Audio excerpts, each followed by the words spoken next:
Chairman, Senators, I appreciate the opportunity to express a few views on the estate tax. I'll limit my remarks to 3 points.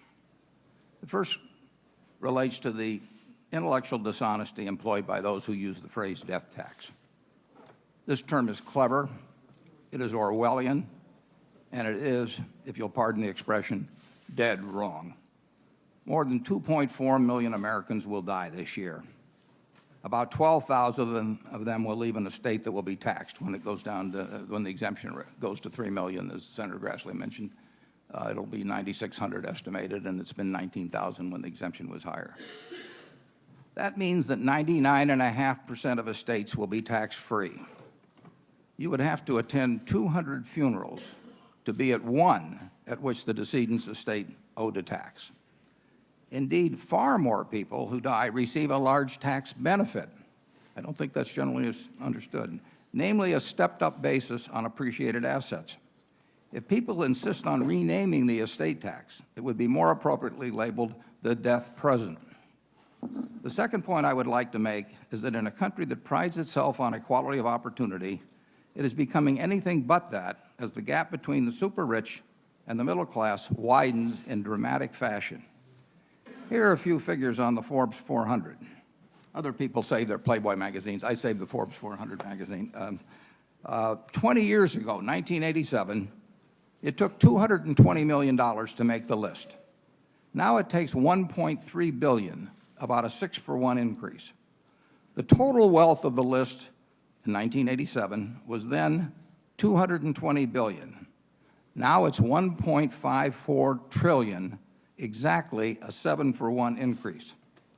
Tax law changes have benefited this group, including me, in a huge way. During that same period, the average American went exactly nowhere on the economic front. His income went from a median $26,061 to $48,201, almost exactly the increase of the CPI during the 20 years. He's been on a treadmill while the super-rich have been on a spaceship. Dynastic wealth, the enemy of a meritocracy, is on the rise. Equality of opportunity has been on the decline. A progressive and meaningful estate tax is needed to curb the movement of a democracy toward a plutocracy. Finally, I have a suggestion. Estate taxes now raise about $24 billion. It's one of the lowest percentages, incidentally, of total taxes in the history of the tax system.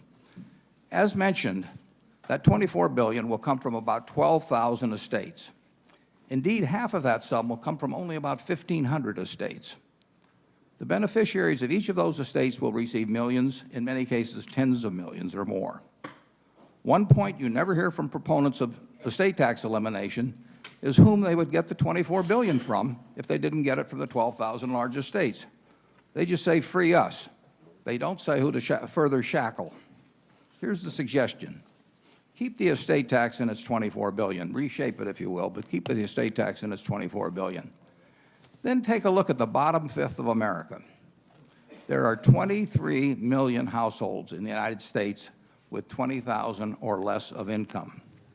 Many are paying payroll taxes that now total 15.3%.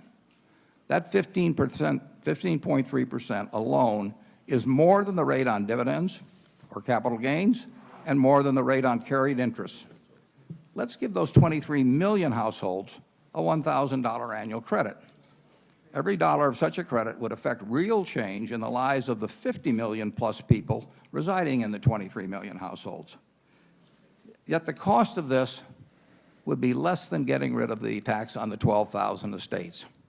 50 million people would be helped in a material way. The beneficiaries of the 12,000 estates would still receive what looks like a fortune to almost all Americans. Leona Helmsley's dog, Trouble, reportedly is inheriting $12 million.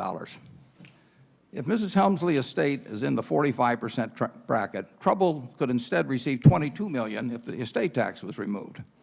Alternatively, just from Trouble's share of the Helmsley estate tax, 10,000 families making less than $20,000 annually could receive $1,000 each to make their lives a bit better. Even though Trouble probably heard Leona say, quote, only the little people pay taxes, end quote, I don't think he would mind the estate paying $10 million in order for him to get his $12 million. We need to raise about 20% of GDP to fund the programs the American people want from the national government. Further shifting of this requirement away from the super rich is not the way to go. Thank you, Mr. Buffett.